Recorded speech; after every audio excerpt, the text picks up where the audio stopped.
Back in the early days of storytelling through film, it didn't take much to incite a reaction from the audience. When they were shown footage of a train coming towards the camera, they freaked out. Compare that to now, when audiences' expectations for film have grown so much that people get bored with Marvel's latest billion-dollar CGI fest. It makes sense that the same would happen with video games. At first, everything was just furthering different game genres, expanding on gameplay mechanics and ideas, and then it became refining your game to be the best in each category. Not every game needs to be story-driven, but we are to the point that if your game is a story-driven game, it needs to be a good story. Game developers are no longer held back by goofy-looking graphics, poor sound quality, and stiff recycled animations. And with the increase in hardware capability also comes the increase in expectations from gamers. Yeah, back in the 90s this was okay to get the story across. Don't open that door! But that definitely wouldn't fly today. The bar for storytelling, dialogue writing, and believable and relatable characters has been raised by some amazing games. Back in the early 2000s, gaming and a good story? Nah. But now? Uncharted 4, the Mass Effect series, The Last of Us, God of War, Red Dead Redemption.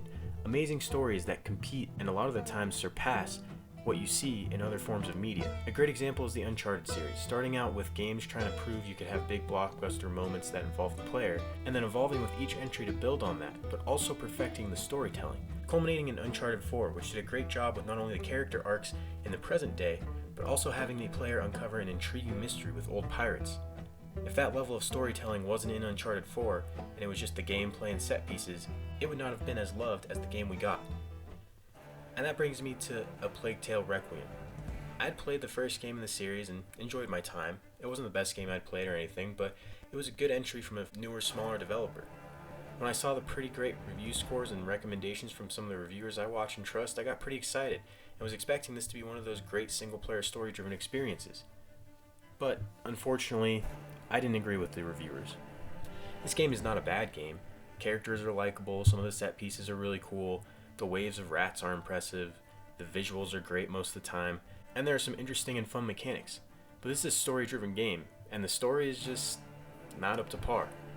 Spoiler warning, this video is assuming you've played this game. The little boy, Hugo, has a sickness in his blood that attracts the plague and rats, and gives him supernatural powers to kind of control the rats, but it's also killing him. Amicia is his older sister who is trying to protect him and figure out how to get him cured. At first everything is fine. The plague and rats have calmed down, and Amicia and Hugo are enjoying their childhood, until Amicia is attacked. Hugo gets enraged and is forced to use his rats to save his sister. This unleashes the next step in his sickness, and the plague and rats are back following him everywhere they go, leaving in their wake destruction and death. There's something called the Order, which is a group of basically primitive scientists and doctors who have dealt with this sickness and studied it in the past. So for help, they seek out a member of the Order and try to get him to cure Hugo. It doesn't work, the rats come anyways, and the Order member is killed. Amicia begins to not trust the Order or her mother since their plan didn't work, and instead they plan to pursue a dream that Hugo has been having that's calling him to an island where he thinks he'll be cured. They make the journey, find some cults on the island that worship the sickness holder, find the old Order headquarters, and uncover the story of what happened to the last boy who had the sickness by uncovering the remains of him and his protector. With the information they gather, they decide they want to go live in isolation, but along the way are stopped. Hugo freaks out when he thinks his sister has been killed and unleashes his sickness into the final stage. They then come to the conclusion that they need to kill Hugo to end it all, and they do that and it's over. Okay, so where does this go wrong?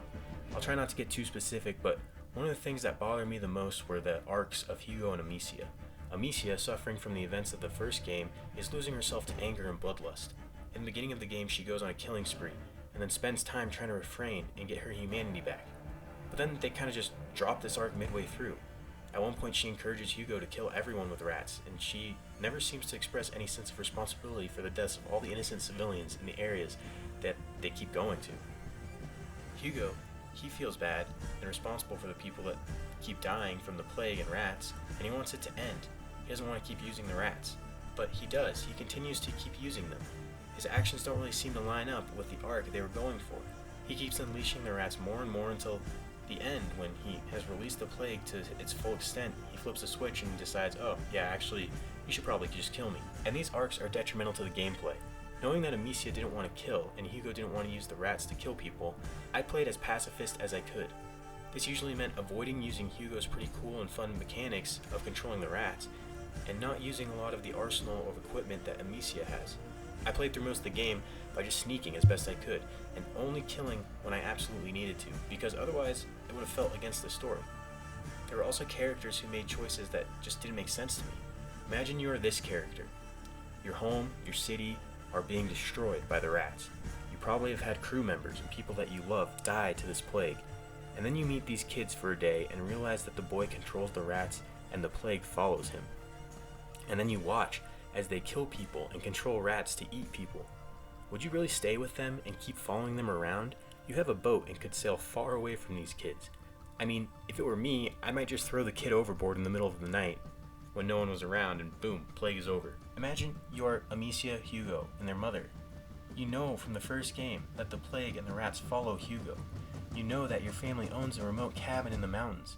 Why would you go to a populated city looking for a member of the Order and bring Hugo along? Why not the mom and Hugo go live in the remote cabin while Amicia fetches the Order member?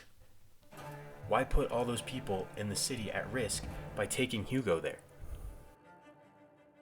Something else that bothered me was the way that Amicia kept saying that the past protector was showing her the way and that they had learned so much from finding the remains of her and the last boy who had the sickness. They went to the island and learned that the Order didn't know what to do with the boy, and when the boy got upset, the plague was unleashed, and that was it. Amicia already knew all this information. She knew that when Hugo was happy like he had been for a while in the events in between the games, the rats and plague were under control. When he got stressed, the plague returned, and she understood this.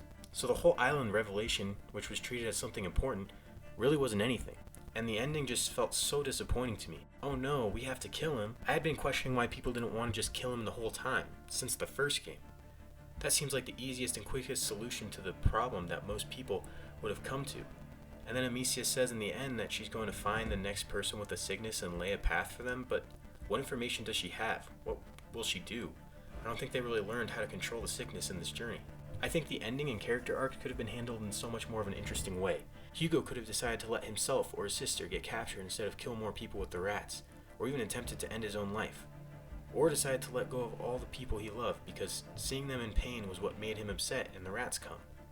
Amicia could have shown restraint when her mother was killed and elected to stop the loss of life, or conflict could have arose when she could start considering to kill Hugo early in the story.